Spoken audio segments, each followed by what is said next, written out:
Chapter 22, Day 2.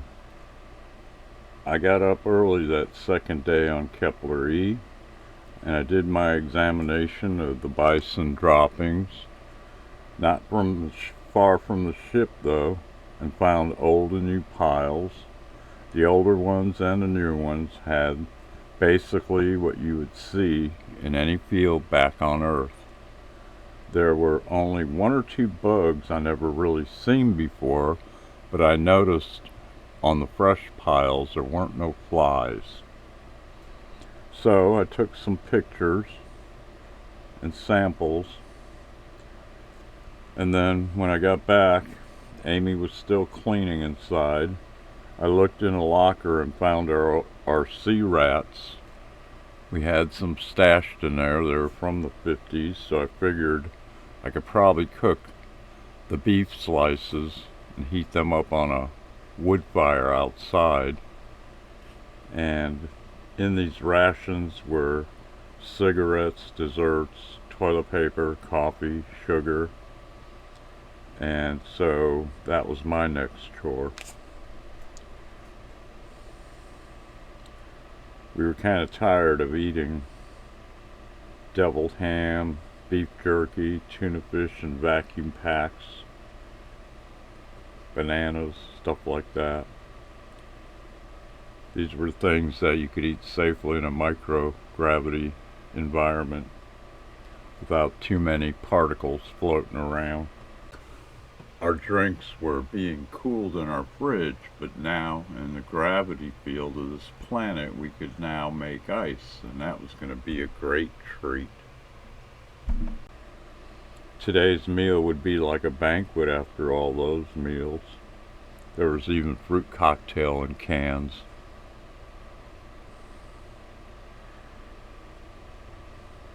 As Amy finished cleaning up, Amy spied some larger animals heading our way on the far side of the valley. I asked, "Well, what do they look like?" They seem to be elephant-like and hairy, and they are much larger than the bison. They are busy grazing and look like shoveling up dirt. What do you mean? Well, they're probably grubbing around for whatever's underground. There's actually two herds coming towards us. It's that very, very tall one also, and about 10 of his members. And they were slowly heading toward our lake. So what do? I think after this brunch is cleaned up, we'll take off from here. There's a lot to look at and record, plus soon we should think about trying to head home. These guys could also easily topple the ship, so there might be a danger again. But we'll take a look at them first. Sure, she said. So after we ate, we flipped our solar panels out to make sure every set of the batteries were charged up completely, and then fired up our craft. It took about a minute and a half once we had everything ready to be able to start to rappel off the ground. "I'm retracting the landing pads," she said. At about 30 feet off the ground, she was already counting the number of feet as we reached 100 feet. She was doing this in increments of 10. We locked up, then we spun around, headed over to these next animals coming our way to have a closer look. As we approached them, we noticed these were similar to our extinct mammoths, and possibly something more like a mastodon, but appeared to be more primitive and way larger. They had two more tusks coming out of the bottom of their jaw, and the jaw looked like a shovel. That would explain the rooting. These tusks looked to be about 2 feet and made the animal look more primitive than a mammoth or a mastodon. And I think We probably have something similar on Earth from our prehistoric past, possibly the Miocene era. I'll have to check on that. How many do you see, Amy? There seems to be about 30 or so in a herd, and they're all different sizes. They seem more rowdy though. Plus, they seem to be more aware of us, and we are getting way more looks. Got enough footage, I asked? Yeah, we can start to head out whenever you're ready.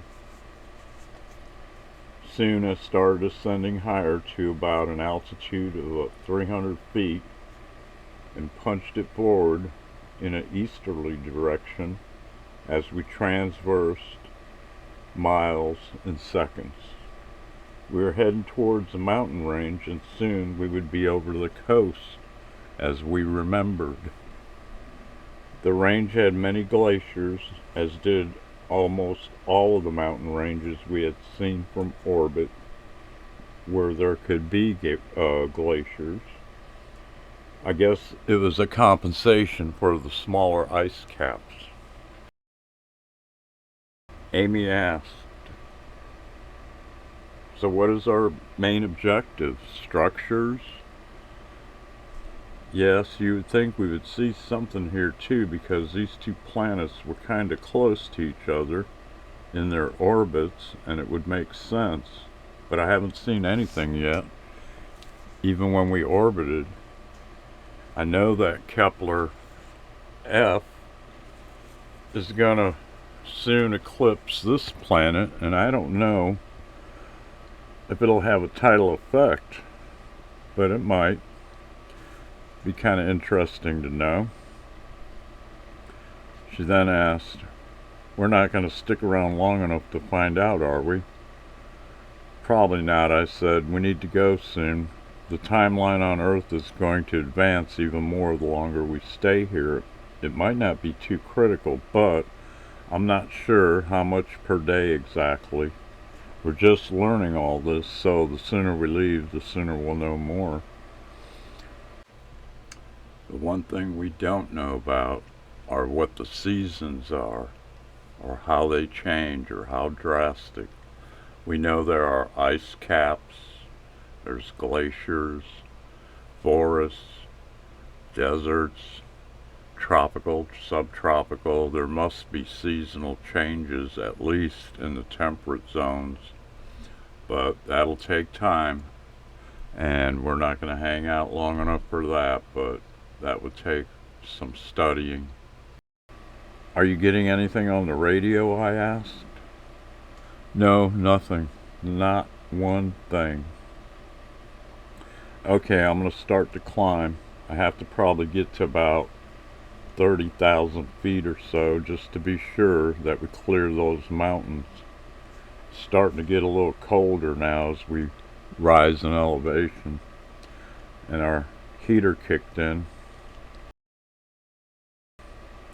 If any human types were observing us and our movements and described what they had seen, just as humans on Earth do even today, it would look eerily similar in nature to a UFO phenomena, wouldn't you think? She asked. Probably so.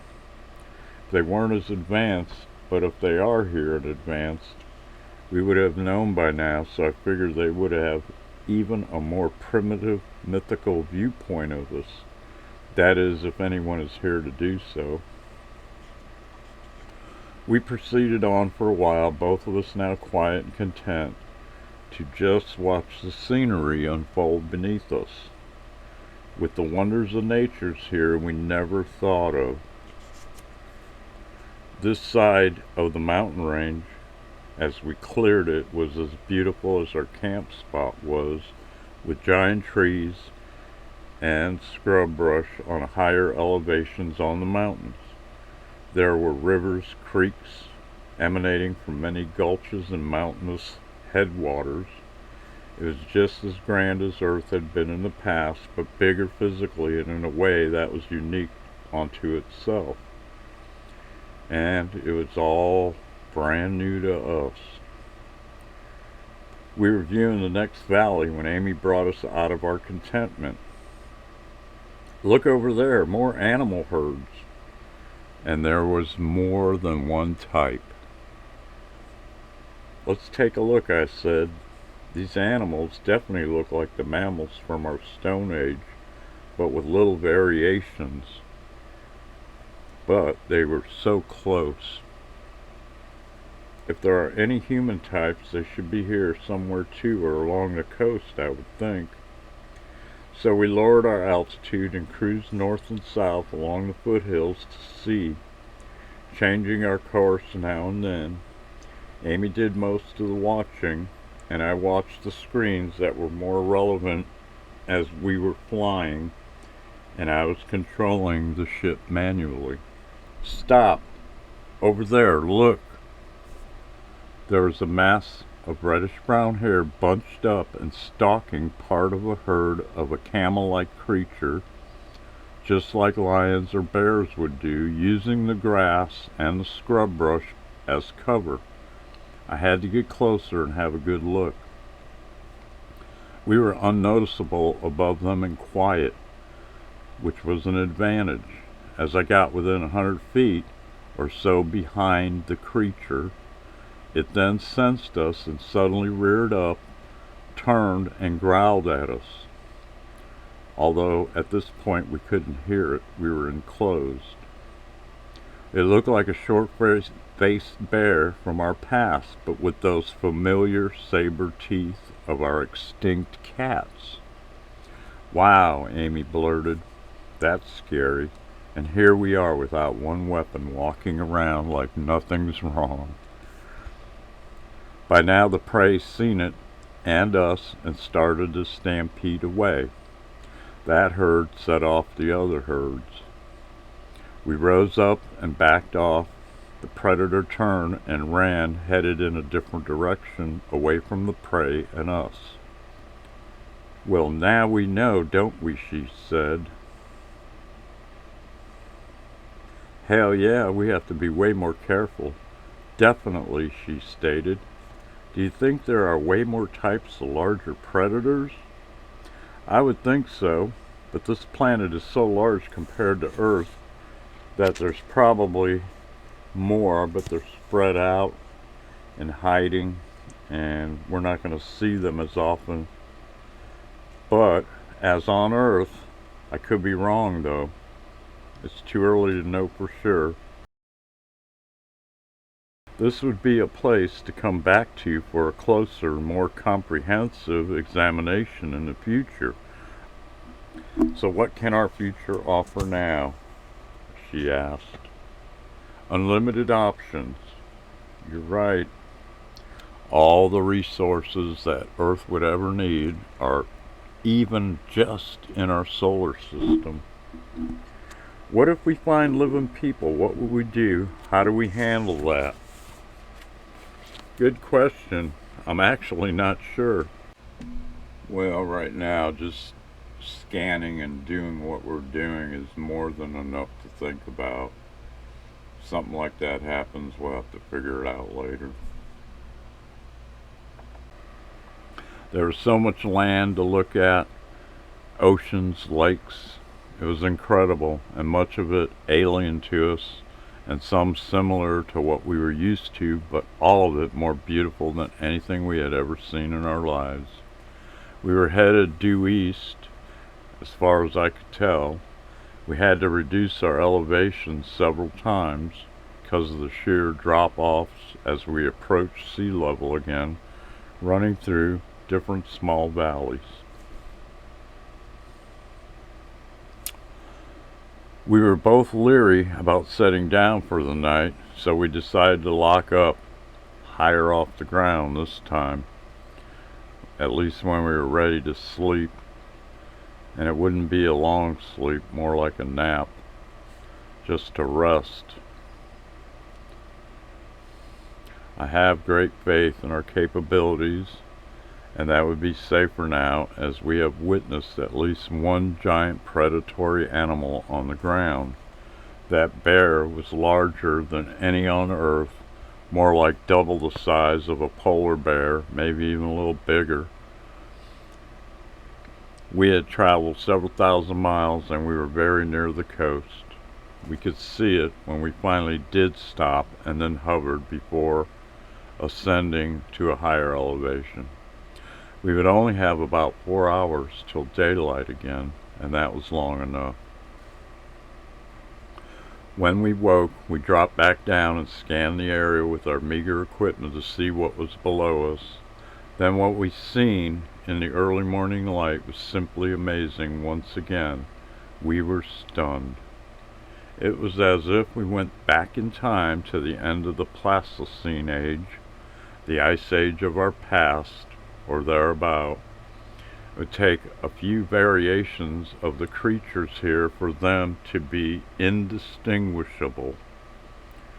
There are small herds of different creatures everywhere. It's amazing. Let's check it out and then we'll move on for a few more hours and head home. I've checked our stats. We're good, she said. Then she asked, "You want to eat first?" "No hurry. I can do that as we fly." We planned to eat one more time in the gravity of KE, or so we thought. We found that we couldn't help ourselves and we had to keep seeing what was over that next rise or dip. "It's like Africa, isn't it?" she asked. "Yes, in a way. It seems like food might not be a problem here. Look over there. There's some kind of fruit tree grove."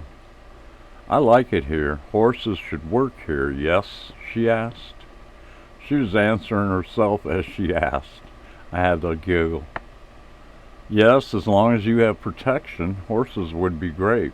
But I would rather have something mechanized and camping out with some pleasantries like we're doing now, but maybe with more gadgets and room. I like the way we're camping now. A larger ship, though, would be better with plenty of bay area for whatever else we could bring." "I guess you're right. ATVs would be useful."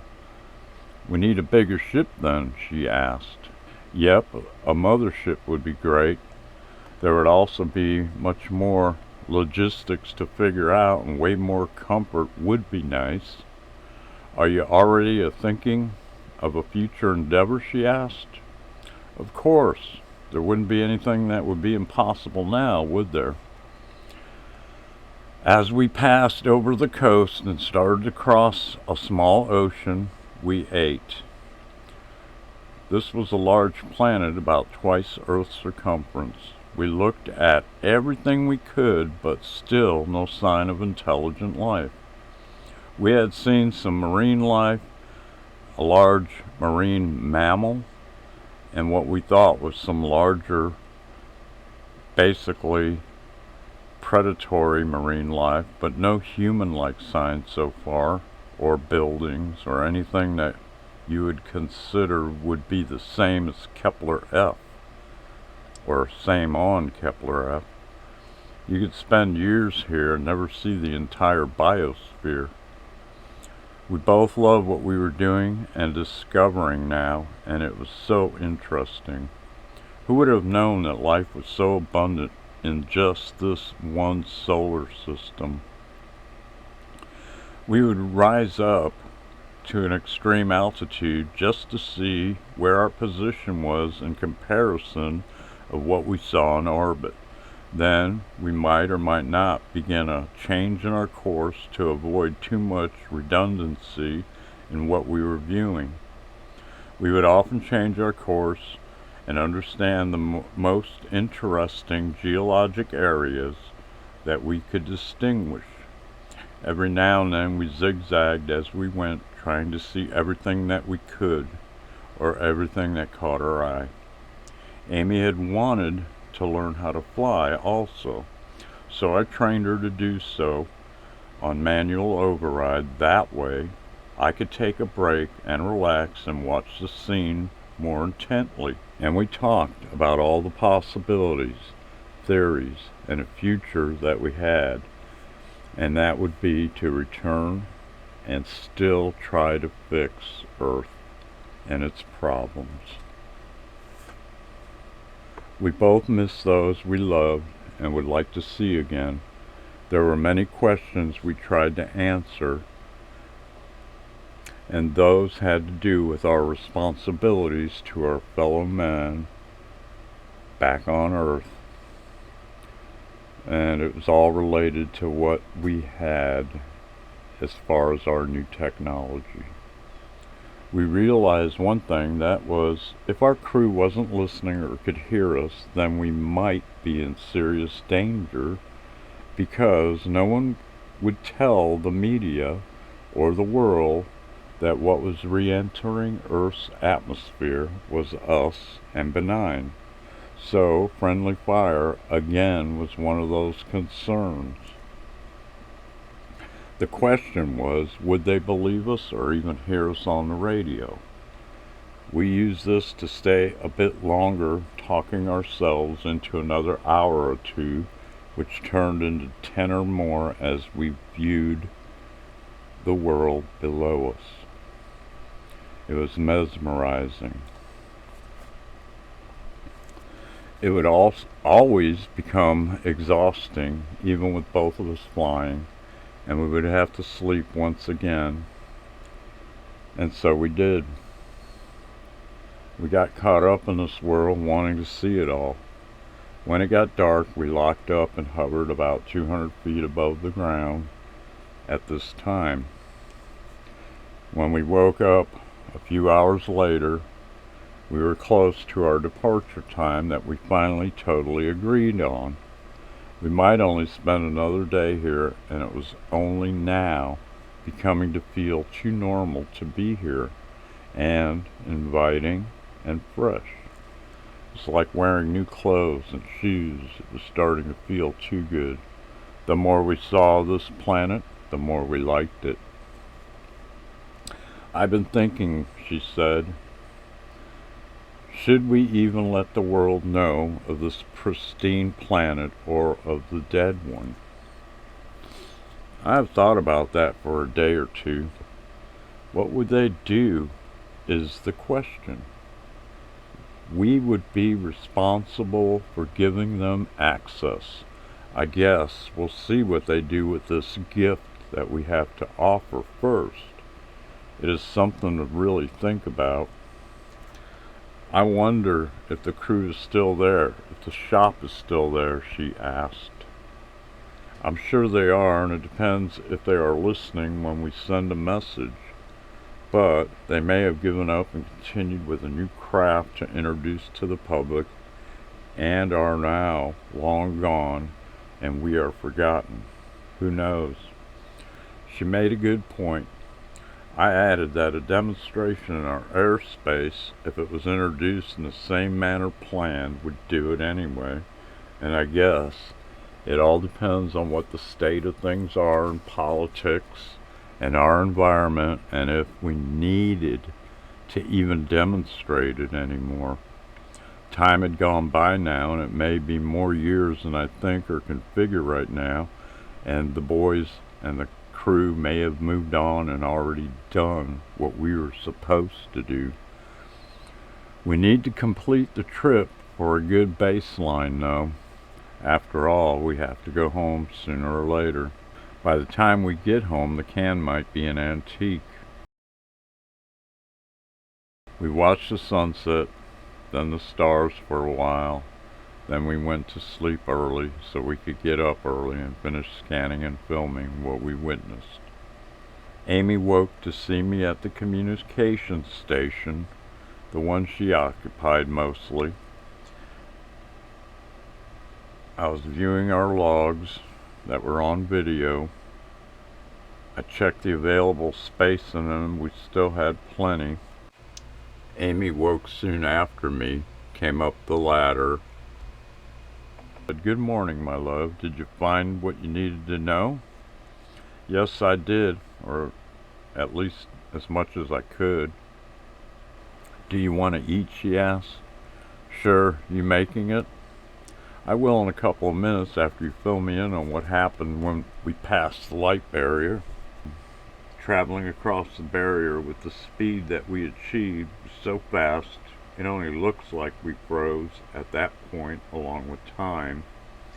We basically penetrated the barrier and tunneled through the fabric of space-time. Time stopped completely for us, which to us made it seem instantaneously, but it wasn't. On Earth, 7 years had passed, give or take, and I don't know what that is, and only a few seconds for us, if that. And I'm not sure if we didn't pass through another dimension. If someone was watching us, what would they have seen, she asked. Hold on, I'm taking us back down. As I hovered closer to the ground, I then answered, probably just us appearing out of nowhere, maybe a window opening and then us. They might see a flash of light, then after the barrier, we may have changed into energy with a memory. I don't really know yet. But I do know more time on Earth passed when we got closer to the barrier and stayed at that speed, another year or two exponentially, but at that time of our jump, less time passed. That's about all I can figure. Is there anything in our favor, she asked. Well, when we leave the system, the quicker we break the barrier, the less time will have passed on Earth, according to Magic's notes that I found in here. Check this out. It was in a Word document titled For Unexpected Emergencies. It goes like this. There's a theory on superlamination. This solution says that from infinity, from all directions into the point flows a radiation, something that is mostly magnetic in nature and has a small electrical component, probably what we're operating on. This radiation has a velocity of c squared, the speed of light squared, or 10 billion times faster than that of visible light. This energy can possibly account for what we call the atomic weak force.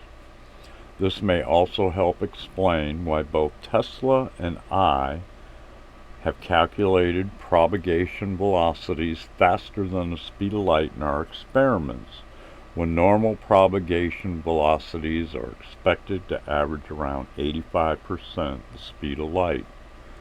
I think we have witnessed this, Amy. 0-point energy would have to have a velocity very much faster than the speed of light if it's a casual force of gravity, and it would have to be absorbed by matter, or more correctly, energy domains. Atoms follow the basic rules of our mechanical universe. If 0-point energy is behaving as a fluid, mechanical laws can account for many observations and gave us a better understanding on how to accomplish our mechanism. I'm not sure of what all that means, but I think we have definitely demonstrated all of this, especially collecting the energy as we travel on it.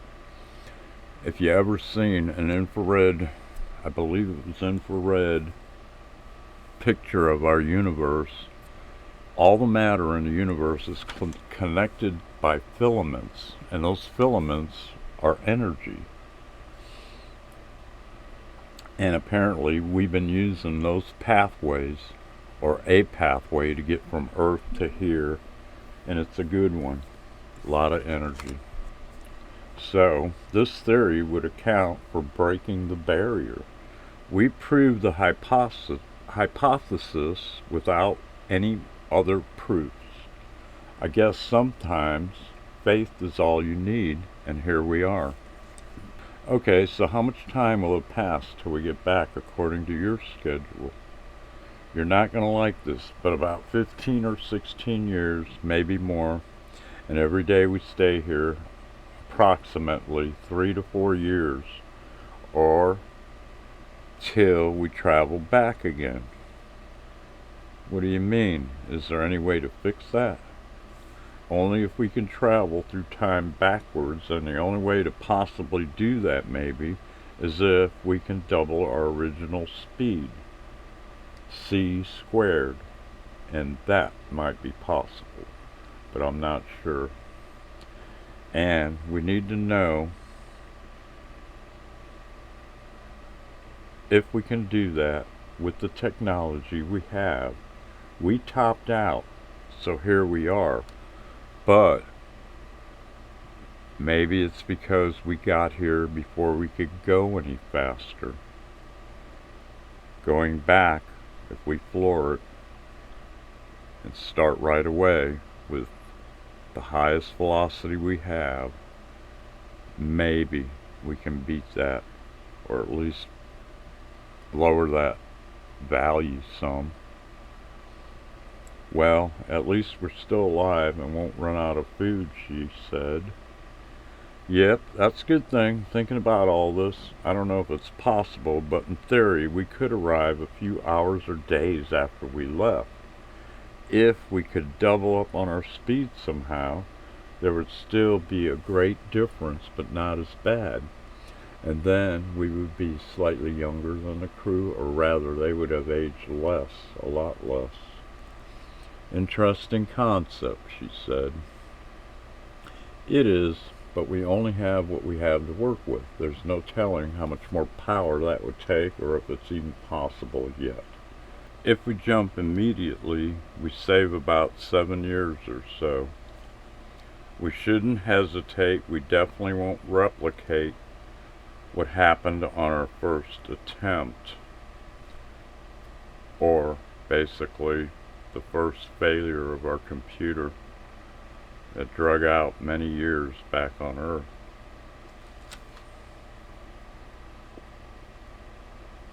Don't forget, my math could be off slightly one way or the other.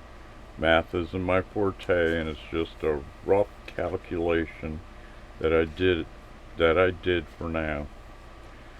I'm going down to make some food, she stated. We're still locked up now above ground, hovering.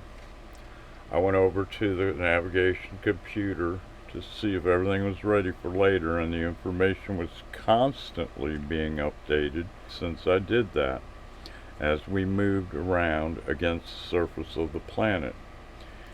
It was locked on our path home, even when on the opposite side of the planet, showing the most likely course home. Excellent, I thought. I'll let Amy know that this was still working perfectly. Food's ready, come on down, she said. I climbed down, and we had sea rations again, but this time heated in our microwave, and with coffee. We could have coffee in the gravity field, but weren't set up for it in a zero gravity situation, so I was enjoying this. We sat at the doorway, dangling our feet out the door, enjoying our breakfast, talking about home and what we would do first when we got back. Surf and turf came up, pizza, along with other things we liked. We wondered who we would visit first after the crew, if they were even there, let alone our relatives. We could only hope now. If we can't contact our crew before we get there, we'll have to sneak in. Is that a possibility? Well, yeah, we could do that. All we have to do is come out over the ocean somewhere, like, let's say, a primitive area Earth would probably be the middle of the Indian Ocean, and just stay down below the radar, below 500 feet. Nobody would see us traveling anywhere, unless they viewed us with their eyes. So that's probably what will happen, but I don't know. I would just have to figure where to re-enter. I have a couple options anyway. It was then that we noticed them. Oh my God, would you look at that? They're human, or at least primitive humans. Amy was right. These people seem to come from the past. They look like North American Indians, Native Americans, but somewhat also like early Europeans might have looked. It was like a combination of the two. Totally different cultures. Very weird. They have weapons, spears, bow and arrows. Even from here, with the sun glinting off their weapons, we could tell that they were or had metal points, and their clothes were something from the past. And so out of style. Some American Indians would have worn their clothes like that centuries ago after taking clothes after a battle or trading with the white settlers or becoming scouts. We had seen this portrayed in history books and movies many times. This is so very strange. Now what do we do? She asked. I'm going to bring us closer. Hold on. I took us down to about 50 feet above the ground so that we could see, but still high enough that we could retreat if in danger. Well, they're using metal, so they're not too primitive. Can you talk to them, Amy? Can you read them? Let me try. They seem on guard and nervous. I'm going to send a message to all of them first to put them at ease. They can read me or hear what I am projecting. As she did this, I heard her say from her mind, "We come in peace and we mean you no harm." Then she asked, "Can you hear me?" The response was multiple, yes, as more than one person answered her. We were both standing at the door now, and I crossed myself as an Orthodox Christian would in amazement, and they all seemed to relax at once. "What happened?" she asked. "I don't know. They all lowered their weapons when I crossed myself. Then they did the same thing as I did." "Very weird," she said. They then dropped to their knees as if to worship and bowed their heads. Amy read them some more. "They think we are divine, or from the Father. They worship God? And they think we are something similar to what they call angels or messengers. This is so amazing," I said. She kept going. "It's hard to talk to him all at once like this. I have to pick out the leader and talk only to him. Then he can translate back to the rest. There's too much confusion this way." "Understood," I said. "And how did you break the language barrier?" "I guess once I tuned in it becomes mind-to-mind communication, but it is similar to English. Go and figure. We can learn their language also quickly this way, and that is what I sense. We seem to understand each other easily and what we mean. We will know after time how to speak in each of our languages or tongues normally, is my guess, since we can talk to each other mind to mind. They seem to know more than one language. Very strange." "Okay, have at it," I said. She concentrated and picked out whom to focus on, and then she found the leader. They seemed locked on to one another. After a couple minutes went by, the leader waved everyone up, and I guess Amy set them straight. Seemed safe, and I relaxed. They wore animal hides and clothing or cloth. It seemed like a mix of culture. So they were a little more advanced than we first realized or thought. They were tall and robust. They had an American native look about them, but also European, but slightly a little more tanned or darker. They were beautiful to look at. As Amy communicated, I watched the rest of the clan and what they were doing. As they sat and rested, some of them brought out food to eat, which resembled fruit and vegetables.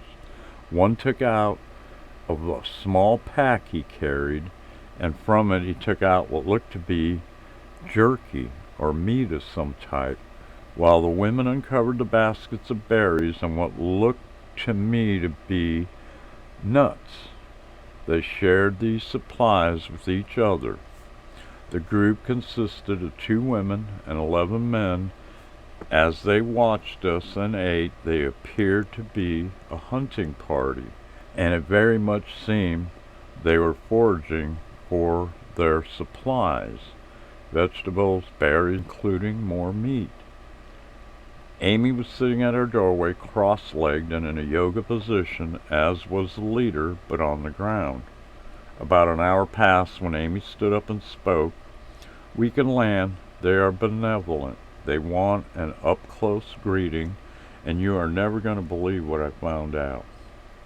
"Probably not," I said, "but you're going to have to fill me in somewhat before I touch down. We have no protection.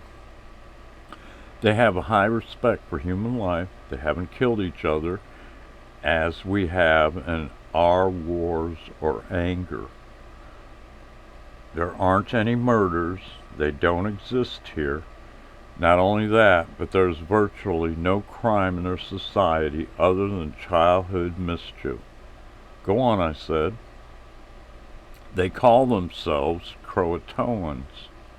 It's derived from 2 different races that were brought here from their island paradise. Basically, they think from another Earth.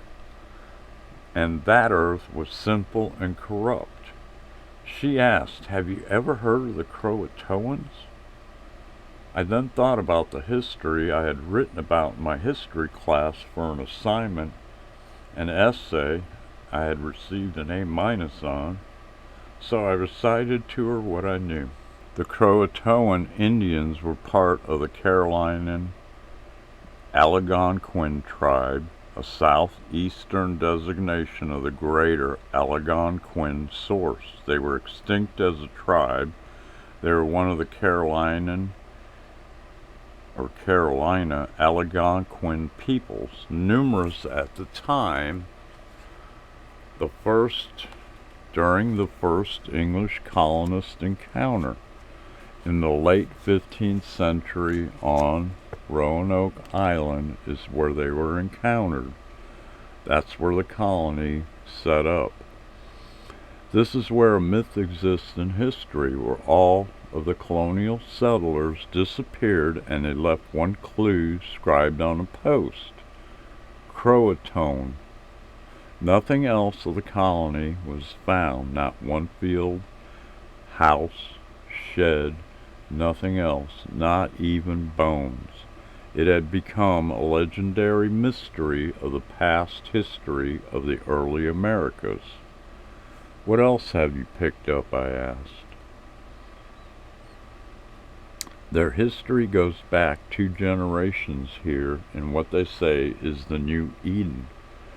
What was passed down orally is this: when one tribe attacked another, they were stopped. The new tribe were white colonists, or as they said, white men, alien to them and their lands. So the natives were going to kill them off, but they were stopped because the white colonists were doing the same to them. And they were stopped by people they called the messengers from the Father Spirit, and then all were taken up to here. Then they are taught not to kill each other, as it is the greatest sin to take a person's life. Everyone has a reason to live, as they believe, given by God. By killing a person for any reason before their destiny is achieved or fulfilled is the greatest sin and brings damnation." Go on. "Both tribes are told to become one tribe. From time to time, other people appear here and say they are brought here by the messengers. And in the beginning, when they met, they were becoming one tribe, but then something bad happened between the 2 different cultures." I said, "So is the mystery of Roanoke Island Is it right here in front of us? It would seem that way. Not only that, but more people show up from time to time, but not till about 60 years past after the first Croatoans, or Croatonians, however you want to put it, were brought here. How many are here now? They aren't sure, but about 140,000, and they are spread out around the planet, but all are one. They think as one tribe. Distances and different continents cause no belligerence, not like on Earth, and that's amazing. But they do want to know why we stayed and they had to leave. Let them know that I think I have a theory. And do we have a Bible on board? Yes, we do, she said. Okay, tell them we'll explain it later. Amy continued with what she had told them. I related to them that we aren't angels or messengers as they believed us to be, but we are their equals, only more technically advanced. I also related that we do bring good tidings and knowledge, and we are brothers and sisters from the same home world, and they were blessed to be taken, and that is special. I figured you told them that basically they were raptured, yes? Pretty much so, she said. Okay, here's what we'll do. Tell the leader we will land, but back at their village. They have one, right? Yes, and from what is in his mind, it is a fortification, so we will be safe from the larger mammals and the large predators. Well, that explains a couple of things like the iron tools, the cloth, the clothes that they wear. It is the merging of two cultures and maybe more. There's one thing though. We have to go through a ritual where we are indoctrinated into their tribe as one of them, since we aren't what they first thought we were. They want us to follow them back to the village. Well, this is where my history classes from college came in handy because I think I know what that will be. Really? What is it? It is a death and resurrection ritual after the lost colony. The next group of colonists found out about that.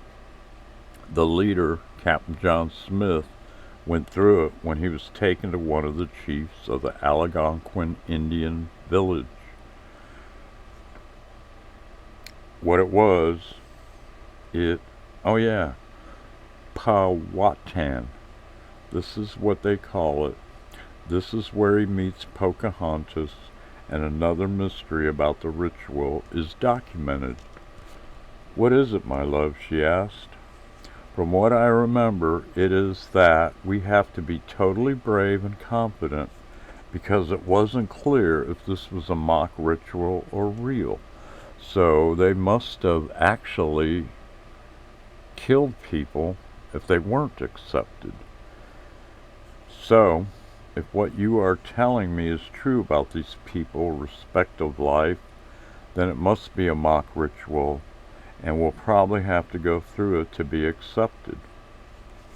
The historians are not sure if by Pocahontas accepting John Smith by hugging him during the ritual is what saves him from death, or if not, they would actually kill him, because even John Smith wasn't sure about that.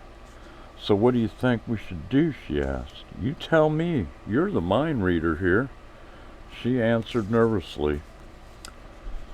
Oh, I get from the leader that we are in no danger, and they want to know more about us and where we came from. I think what I read in his mind is this is a form of baptism or something like it. Could that mean they have changed the ritual because of the merging of the two cultures, like Christianity seems to have done, emerging with certain pagan rituals to make people happily accept the change. And I heard it was also so that there weren't too many holidays back then, possibly. Well, we can't be sure of anything, but I know one more thing about that incident, and that is that Smith had some trinkets and artful things on him that fascinated the Algonquins, and they wanted more, which helped him. So let's record everything we can. I'm game, but on guard. We need to do this. This is definitely a game changer, and it will keep us here just a little bit longer. She asked me in earnest, what can we bring as an offering or gifts? I can put together a good deal of things. One of the better things is a compass I brought along for luck. I got some small tools that they could probably use, a few knives, matches, toilet paper, cigarettes, and various things from a couple of sea rations we still have. I think we have a couple lighters. There's a couple of pens and pencils also. I have some extra rings on my fingers and my necklace I could give up. That's up to you, my love.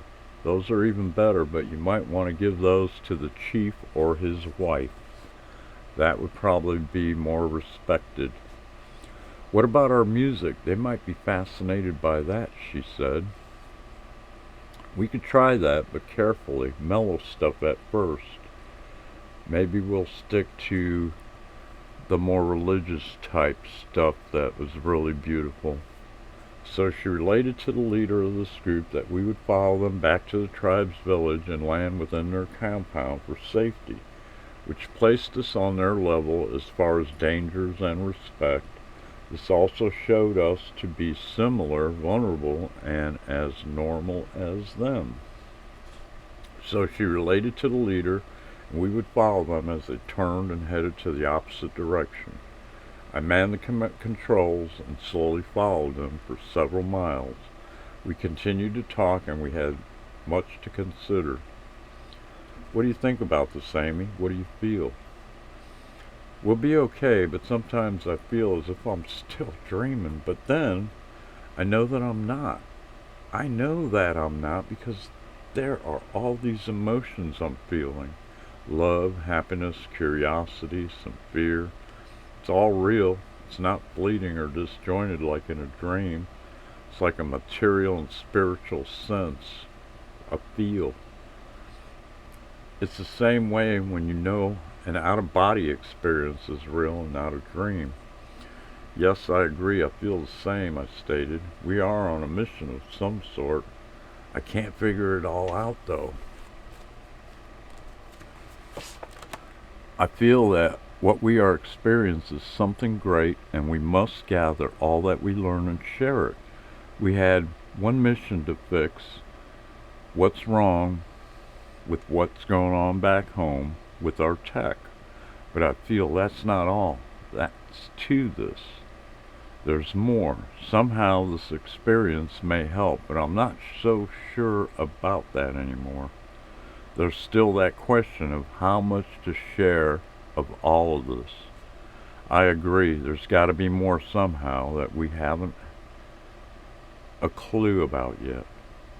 Like you, I have to wonder about telling people back home everything.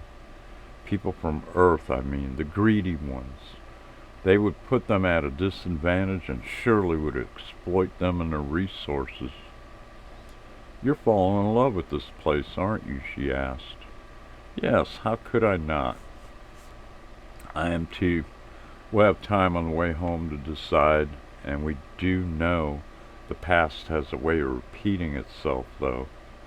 Yes, I said, and history has proven that over and over again, hasn't it? It sure has.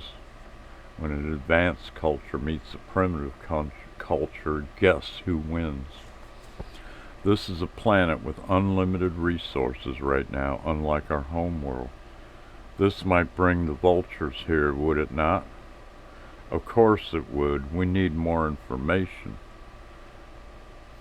They will find out anyway, maybe. Maybe in the future, someday, we'll have to figure out how to handle this information. We need to know what to do about all this soon before we get back, if we can get back. It's a tough decision, Mike. We give them the tech or we don't. We tell them what we found or we don't. We both watched in awe for a moment as we came up over a small rise in the terrain with a waterfall at the top of that rise. At the top of that rise was a plateau that had trees and brush on it. It stretched for miles towards the north and was about 20 miles wide here. There was a small river that flowed from the north to the south, and at the waterfall that fell below us as we hovered, the group had to climb up a fairly steep, sheer wall which looked to be fashioned just for hikers. By that I mean no really large animals could traverse the path up to the plateau, or so it would seem. Possibly only something like that bear would be able to. As the group traversed the trail up to the plateau, Amy and I went down to the bottom of the waterfalls just to have a good look. We started discussing what we should do again. Amy said, I would hate myself if we gave this information to our world just to have them come here to take it over and rape this planet. I feel the same way, so I say, let's not reveal this part of our discovery. Sounds like a realistic choice, she answered. After all, why give it away? I totally agree. Well, that was easy. It'll buy them time, centuries, I hope. We ain't gonna say shit to nobody. We followed the river and the group for about 5 more miles north when we came upon their little city in a clearing, and it was a ring of walls that surrounded the city, separating different parts of it. The city had an outside wall made of stone, and it was concentric circles of walls that penetrated inwards and changed into smaller circles like a bullseye. You could see each time they built a wall it must have been for expansion and population growth, with the original in the center made of wood like they would have built in the 16th century. A fort. Made me wonder if this was transported here too, and that was the original fort from the island. The walls at the outside boundaries, as they went out, were the highest.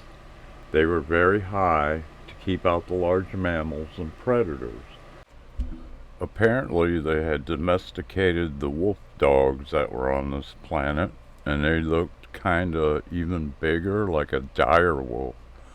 Very friendly and very protective at the same time. You could see the gardens and fields planted around each circle, and those areas grew large as it extended outwards. The river ran under the north end of the wall and out the south end and through every circle or wall, with each expansion as the growth of the settlement continued. Each one was designed to let water in and keep the animals out, or keep their domestic animals in. There were windmills near those outbuildings, and along the stream there were a few water wheels, and there were silos placed near what appeared to be barn-like structures. The newer, more elaborate walls had what you would consider medieval towers and walkways on the inside. They seem to have made many openings in their inner walls to accommodate passage. The animals and crops look similar to the animals and fields back home, but once again different. There were goats with the largest horns I've ever seen. They seem to have domesticated wild boars or pigs, kind that you see running around loose around Texas and Florida. As we approached, an alarm must have rang out as everyone in the stockades came out of their humble housing to gaze up at us. As they gazed up at us, most made themselves prostrate on the ground, except for warriors stood there in defiance, and at the same time the group we followed met up with these warriors and the people as they walked into the very first enclosures. Then they spoke to them apparently to calm them, and in each circle they stood back up as we passed. The leader's name of that first group that we met was Greg, pronounced Gur-egg. The warriors were already in place to protect him and his queen. We didn't know exactly what to call her. I guess the chiefess. All we could do is wait as we disembarked and locked up our ship. Amy kept talking with the hunting party's leader, reassuring me from time to time that everything was going to be all right and not to worry. She could see the stress in my face. Next, Chapter 23, Back on Earth.